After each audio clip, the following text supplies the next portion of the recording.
네, 안녕하세요, 여러분. 9월 24일 화요일 데일리 큐팅 시작하겠습니다. 오늘 본문은 출애굽기 9장 1절부터 7절까지 말씀인데요. 큐티 책은 92페이지입니다. 오늘 말씀은 다섯 번째 재앙인 전염병에 대해서 살펴볼 텐데요. 코로나라는 전염병을 겪은 우리에게는 그 어느 재앙보다 우리의 피부에 좀 더 와닿는 재앙인 것 같습니다. 아무튼 어느새 10가지 재앙 중에서 벌써 다섯 번째 재앙까지 왔는데요. 오늘은 이집트에서 어떤 일이 일어날지 또 바로는 거기에 어떻게 반응할지 우리가 한번 살펴보겠습니다. 1절부터 한번 같이 볼게요. 여호와께서 모세에게 이르시되 바로에게 들어가서 그에게 이르라. 히브리 사람의 하나님 여호와께서 말씀하시기를 내 백성을 보내라. 그들이 나를 섬길 것이니라. 내가 만일 보내기를 거절하고 억지로 잡아두면 여호와의 손이 들에 있는 내 가축 곧 말과 나귀와 낙타와 소와 양에게 더하리니 심한 돌림병이 있을 것이며. 하나님은 모세에게 또다시 다시 말씀하시죠. 바로에게 가서 이스라엘 백성들을 억지로 잡아두지 마라. 풀어달라라고 얘기하는 것이죠. 그런데 만약에 이스라엘 백성들을 풀어주지 않으면 이집트 모든 가축에게 이번에는 전염병이 퍼질 것이다 라고 경고하라는 거죠. 여러분, 이 당시에 이집트에 있어서 가축은요, 재산입니다. 쉽게 말하면 돈이에요, 돈.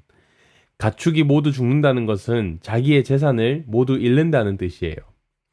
그런데 4절을 보세요. 여호와가 이스라엘의 가축과 애굽의 가축을 구별하리니 이스라엘 자손에게 속한 것은 하나도 죽지 아니하리라 하셨다라 하시고, 어제는 이스라엘 사람들이 살던 그 고센 지역에만 파리떼가 오지 않았죠.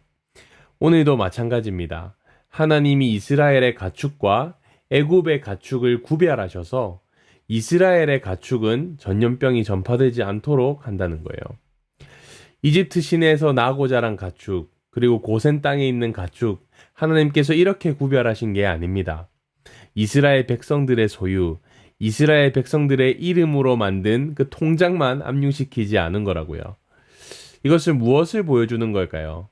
하나님은 자기의 백성들을 지키시고 보호하시는 분이시지만 또한 자기 백성의 소유와 재산, 돈, 모든 필요까지도 공급하시고 보호하시는 분이라는 것을 보여주는 것입니다.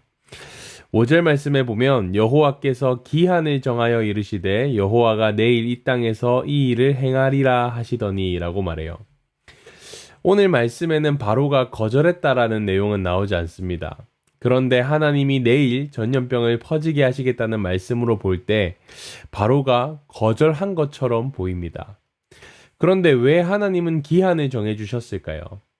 바로가 거절했으면 바로 전염병을 내리시면 되지 않습니까? 아마도 하나님은 바로에게 기회를 주시는 게 아닐까 싶어요. 왜냐하면 전염병은 돌이킬 수 없기 때문이에요. 한번 전염병이 퍼져서 가축이 죽고 나면 그걸로 끝이거든요. 그래서 하루의 시간을 주신 게 아닐까라는 생각을 목사님이 해봤습니다. 야, 생각 잘해라. 아직 기회 있다 라고 하나님은 말씀하시는 거죠. 그럼에도 바로는 고집을 꺾지 않은 것 같습니다. 6절 말씀을 보세요. 이튿날에 여호와께서 이 일을 행하시니 애굽의 모든 가축은 죽었으나 이스라엘 자손의 가축은 하나도 죽지 아니하니라. 하나님이 하신 말씀대로 이집트의 모든 가축은 전염병으로 인해 죽습니다. 하지만 이스라엘 백성의 가축은 하나도 죽지 않습니다. 그런데요, 재밌는 것은 바로의 행동입니다. 7절 말씀에 보면 바로가 사람을 보내어 본즉 이스라엘의 가축은 하나도 죽지 아니하였더라. 그러나 바로의 마음이 완강하여 백성을 보내지 아니하니라. 바로는 그 고센 땅에 사람을 보냅니다. 바로는 하나님의 말씀대로 진짜 이스라엘의 가축은 살았는지 죽었는지를 확인하고 싶었던 거죠. 하나님의 능력을 확인하고 싶었던 겁니다. 그 사실을 확인하고도 바로는 여전히 고집을 꺾지 않는 것을 우리가 봅니다. 여기까지가 오늘 말씀의 내용이고요. 이 내용을 가지고 우리 한 가지 적용점만 한번 생각해 보겠습니다. 돌이킬 수 있을 때 우리가 돌이켜야 한다는 건데요. 여러분, 지금까지의 이 이집트의 재앙들은 조금 고통스러운 것 뿐이었습니다. 징그럽고 불편하고 힘든 정도였습니다. 그래서 바로가 모세에게 사정을 해서 재앙이 사라지면, 곧 문제가 해결되면 예전처럼 다시 살 수 있었습니다. 그런데 오늘 재앙부터는 달라요. 전염병이 퍼지면 가축이 다 죽습니다. 그제서야 재앙을 멈춰봤자 달라지는 것은 없는 거죠. 이미 엎질러진 물입니다. 다시 예전처럼 돌이킬 수 없는 겁니다. 이집트 사람들은 그것으로 인해 그냥 하루아침에 폭삭 망한 겁니다. 모든 재산을 다 잃어버린 거죠. 바로 한 사람으로 인해서 이집트 모든 사람들의 고통은 점점 더 커져가는 거죠. 그런데 여러분, 우리가 분명히 기억할 것이 있습니다. 하나님은 기한을 주셨습니다. 내일 내가 재앙을 내리겠다고 말씀하셨습니다. 무엇을 보여주는 걸까요? 하나님은 바로에게 돌이킬 수 있는 기회를 주셨다는 거죠. 하지만 바로는 어땠습니까? 그 기회를 스스로 걷어찼습니다. 자기 백성들, 이집트 사람들의 고통은 안중에도 없는 거죠. 오히려 하나님의 말씀대로 됐는지 확인하려 드는 모습에서 목사님은 정말로 경악했습니다. 실제로 하나님의 능력을 봤으면 그러면 그제서라도 돌이켜야 되잖아요. 상식적으로 정말 하나님의 말씀대로 이집트 사람들의 가축은 다 죽고 이스라엘 백성들의 가축은 살아남았다면 돌이켜야 되죠. 그래도 바로는 끝까지 돌이키지 않습니다.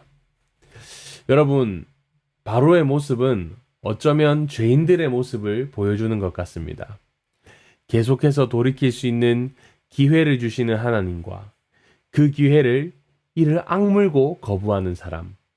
하나님의 능력을 눈으로 확인하고 싶어 하지만 그것을 확인하고도 끝까지 돌이키지 않는 사람. 어쩌면 오늘 말씀의 이 바로의 모습이 이전의 우리의 모습이었고 또한 지금 하나님 앞에서 우리의 모습일 수도 있습니다. 여러분, 죄라는 것은요, 하나님과 우리를 멀어지게 만듭니다. 그리고 계속해서 하나님을 거부하게 만들어요. 그런데 우리가 하나님을 거부하면 하나님은 우리를 멀리 하셔야 되잖아요. 죄인들을 멀리 하셔야 되잖아요. 그런데 하나님은 그러한 죄인들을 멀리 하지 않으십니다. 오히려 하나님은 우리의 죄를 용서하기 원하시죠. 그래서 바로에게 오늘 말씀에서 기회를 주신 것처럼 우리에게도 돌이킬 수 있는 기회를 계속해서 주시는 거예요. 구약의 이스라엘 백성들에게 선지자를 보내신 것도, 예수님을 보내주신 것도 그러한 이유 때문이죠. 여러분, 그것이 하나님의 사랑이고 하나님의 은혜입니다. 사랑은 기회를 주는 거예요. 혹시 여러분, 우리 안에도 하나님의 말씀을 듣지 않고 하나님의 말씀을 끝까지 거부했던, 끝까지 버텼던 바로와 같은 모습이 우리에게 있지 않습니까? 기회가 있을 때, 돌이킬 수 있을 때 돌이키는 저와 여러분이 되기를 바랍니다. 이 시간 오늘 말씀을 기억하면서 두 가지 기도 제목, 짧은 기도 제목 두 가지를 드리겠습니다. 첫 번째는 하나님, 바로와 같이 굳은 나의 딱딱한 마음과 나의 생각과 꺾여지지 않을 것 같은 나의 고집을 깨뜨려 주세요 라고 기도하겠습니다.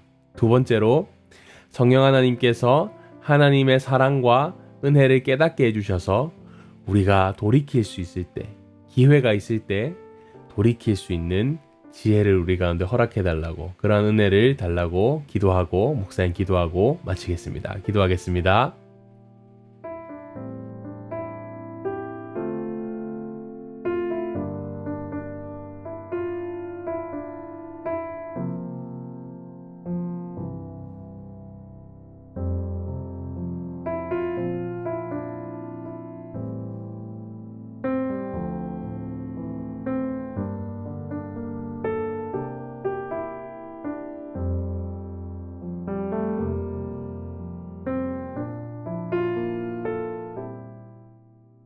하나님 아버지, 감사합니다. 오늘 말씀의 바로의 모습이 우리의 모습이 아닌지를 돌아보게 해주시니 감사합니다.